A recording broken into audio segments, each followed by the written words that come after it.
The passionate moment between Roman and Violet had reached a boiling point. Clothes were ripped off. Violet's fingers fumbled with Roman's belt, while he shrugged out of his shirt, muscles flexing. Where the heck was Asher? Alaric thought frantically. "Don't do this," Alaric groaned, dragging himself across the floor, biting the venom. But Roman and Violet were too caught up in the moment to hear. Just as Violet got Roman's belt undone and reached for his zipper, the door flew open. For a split second, Alaric thought it was Asher. Nope, it was Griffin, looking utterly stunned. Griffin's eyes darted from Roman and Violet to Alaric on the floor. His expression went from shocked to serious in a flash. Relief washed over Alaric. "Stop him!" Alaric yelled, his voice raspy but determined. Griffin got the message. He and Alaric had always seemed eye to eye about Roman's crazy impulses. Griffin slammed the door shut and stepped forward, moving slowly and deliberately. Roman immediately tensed, pulling Violet behind him like a shield. His eyes narrowed, scales appearing on his skin as he prepared for a fight. But Griffin wasn't backing down. He kept his eyes locked on Roman. Roman spat venom, but Griffin dodged every drop. Then, with a burst of speed, Griffin was on Roman, landing a single powerful punch to his jaw. Roman dropped like a stone, unconscious before he hit the floor. Silence. Alaric let out a shaky breath. "Ugh, about time," he muttered, a weak smirk on his face. But Alaric had forgotten about Violet, and Violet knew how to get attention. She sashayed over to Griffin, putting her hand on his chest. "You're finally here, my big alpha," she purred. Oh no. Alaric's blood ran cold. "Don't let her touch!" He started to shout, but it was too late. Violet grabbed Griffin's face and kissed him hard. Oh, hell no, Alaric thought, watching helplessly as Griffin, their only hope, fell under Violet's spell. Griffin kissed her back with a fiery passion, his strong arms pulling Violet's small frame tightly against his. The kiss was intense and all-consuming, leaving no doubt that he was just as captivated by her as Roman had been. By the time they broke apart, Griffin's eyes were dilated, pupils blown wide with an unnatural lust. It was painfully obvious he was under Violet's spell, too. Alaric's heart sank as he watched Violet shamelessly run her hand down Griffin's chest, her touch bold and purposeful. "Take me, please," Violet begged, her voice thick with desire. "I can't wait anymore. Do me!" Griffin's response was instant, his deep voice laced with a dangerous edge. "As you wish, my lady." Alaric groaned inwardly. Any hope he'd had for Griffin to save the day vanished. This was it. The situation had spiraled out of control. Violet, wearing a smug grin, bent over the desk in front of Griffin, clearly ready for action. Her smile widened when his strong hands wrapped around her neck, figuring he wanted to get a little rough. But her smile quickly faded as Griffin's grip tightened and tightened, until Violet struggled to breathe. Spots danced in her vision as panic flashed across her face. Moments later, her body went limp, collapsing unconscious across the desk. Griffin stared down at her, then groaned in frustration. "Can someone please tell me what the heck is going on here?" Alaric's lips twitched into a wide, relieved grin. "Thank goodness," he muttered. The tension finally broke, and Alaric started to laugh. It wasn't just a chuckle, but a full-blown hysterical laugh that echoed through the classroom. Tears streamed down his face as his body shook with the force of his amusement. Griffin, still standing over Violet, frowned. "What's so funny?" he asked, irritated and confused. Alaric struggled to catch his breath, wiping his tears. "Because this has been the craziest day ever, and dude..." He paused, his laughter bubbling up again. "You shall look down." Confused, Griffin followed Alaric's suggestion and glanced down. His eyes widened in horror as he saw the massive boner straining against his pants. "Oh, hell," Griffin groaned, dragging a hand down his face in annoyance. "Are you serious right now?" But Alaric just laughed harder, the venom finally wearing off without him even realizing it. And that's when Asher rushed in. Asher stumbled into the room, a mess of ruffled hair and wide, disbelieving eyes. He stared at the scene. Violet, naked and unconscious on the floor. Roman sprawled out beside her. His brain struggled to make sense of it. This wasn't how things were supposed to go. Especially after he'd spent the whole night using his powers, playing his mind games. That kind of thing took a lot out of him. His power was both a gift and a curse. Overusing it meant a killer headache, the kind that could bring a grown man to his knees. That's why he'd crashed in one of Alaric's secret hideouts, figuring Violet would come looking for him, desperate to satisfy the craving he'd planted in her mind, a craving only he could quench. But she wasn't ready yet. His little queen needed a bit more teasing before he gave her what she wanted. No way she'd find him in his hideout. She barely knew him or his ways. He needed the downtime to rest and clear his head. He'd heard stories about other mind freaks, losing their grip, going paranoid, or even insane from the strain. Asher wasn't going to let that happen to him. The Alpha of the West was going to get what he wanted and live a long, comfortable life. Who knew a little nap could almost cost him everything?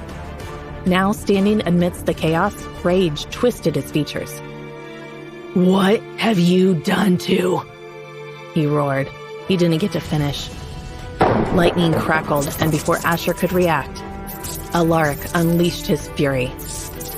Electric tendrils slammed into Asher's chest, dropping him to the ground, his body convulsing.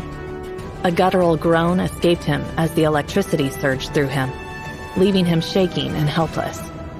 Silence descended on the room, punctuated only by the fading hum of the lightning and Asher's ragged breaths. Alaric stood over him, his face like ice, wisps of electricity still dancing around his fingertips.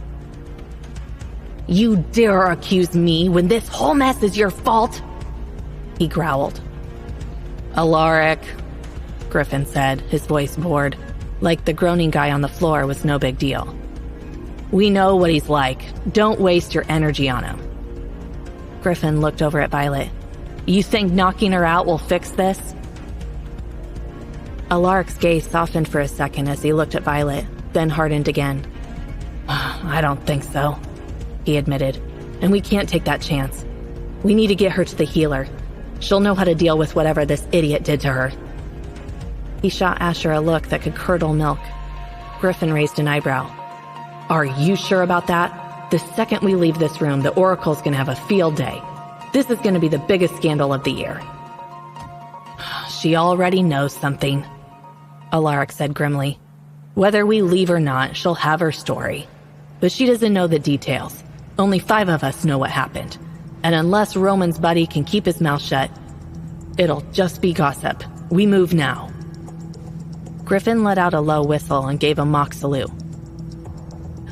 "Whew, whatever you say, boss." He started gathering Violet's scattered clothes, being careful not to stare at her naked body. It was a tough job, but he managed. As he worked, Asher groaned from the floor. "Don't touch her," he rasped. "She's mine. I'm supposed to be her first. Her number 1 before any of you." Another crack of lightning cut him off, leaving him writhing as Alaric glared down at him. Asher trembled, muttering threats about how he was going to kill Alaric when he got the chance. Ignoring the drama, Griffin finished dressing Violet and gently lifted her into his arms. She looked so small and delicate against his broad chest, her peaceful expression tugging at something inside him. For a brief moment, a wave of protectiveness washed over him, a powerful urge to shield her from the world.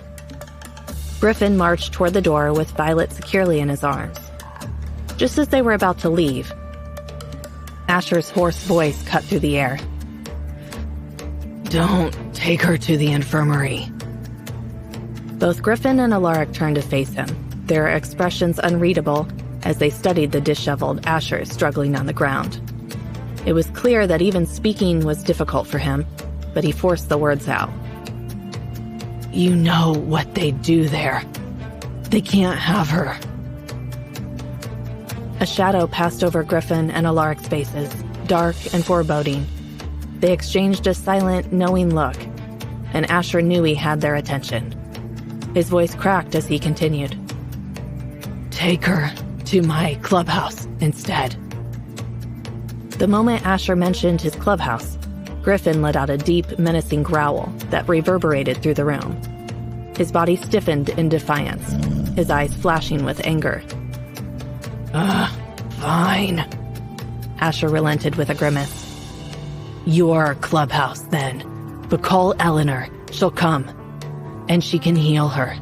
Just don't take her to the infirmary. Not the infirmary. Griffin and Alaric shared another look, the tension thick enough to cut with a knife. After a moment, they seemed to come to an unspoken agreement. Without a word, Griffin adjusted Violet in his arms and began to move again. Asher's desperate, insistent voice rang out once more. I'll come visit. I need to see her. Alaric's cold glare turned even frostier. Do that and I'll fry you, he snapped, sending a powerful bolt of lightning Asher's way. The crackling energy knocked him out cold. Griffin raised an eyebrow at Alaric but said nothing. Instead, he stated firmly, I'll take her to my clubhouse. And I'll get Eleanor, Alaric replied, though he made no move to leave. Griffin tilted his head slightly, recognizing the hesitation. I gave you my word, he said, his voice steady and resolute. I won't do anything to her. You have my oath. Alaric studied Griffin for a long moment, searching his cardinal brother's face. Finally satisfied, Alaric gave a curt nod and turned to leave, heading off to summon Eleanor. Only then did Griffin continue on his way, carrying Violet toward the safety of his clubhouse. Unfortunately, class had just ended as Griffin stepped into the hallway with Violet in his arms.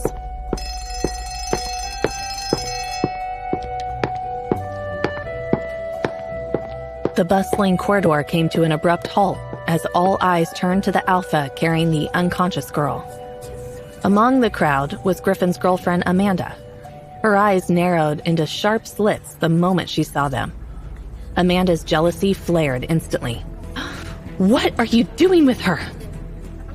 She snapped, pointing an accusatory finger at Violet, who looked utterly at peace in Griffin's arms.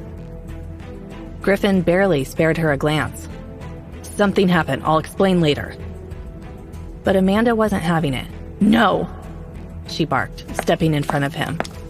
You're going to explain now. Why is she in your arms? What does she mean to you? Griffin stopped, his jaw tightening as his patience wore thin. His sharp amber eyes flashed with irritation, and his voice dropped to a low growl. Amanda, he warned. Move. She didn't budge. No, she spat, her voice rising. You owe me an explanation. That was the last straw. Griffin's head snapped up and he roared, a sound that echoed through the hallway like a clap of thunder. The sheer force of it sent Amanda stumbling backward, landing on her butt with a yelp. The crowd gasped, shrinking away from the display. Griffin's imposing figure loomed over her, and for the first time, Amanda got a first-hand glimpse of the beast lurking beneath his usually calm exterior. Her defiance crumbled into fear as she stared up at him, eyes wide and trembling. Griffin's voice was ice cold. I don't want to see you in my bed again. We're done.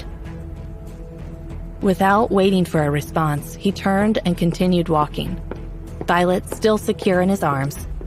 The hallway fell silent, the tension so thick you could choke on it. It wasn't until Amanda's friends rushed to her side, helping her up, that the hallway stirred back to life. But Amanda wasn't crying. Instead, her hands were clenched into fists, and her face burned with rage. Violet, purple, she hissed, her voice dripping with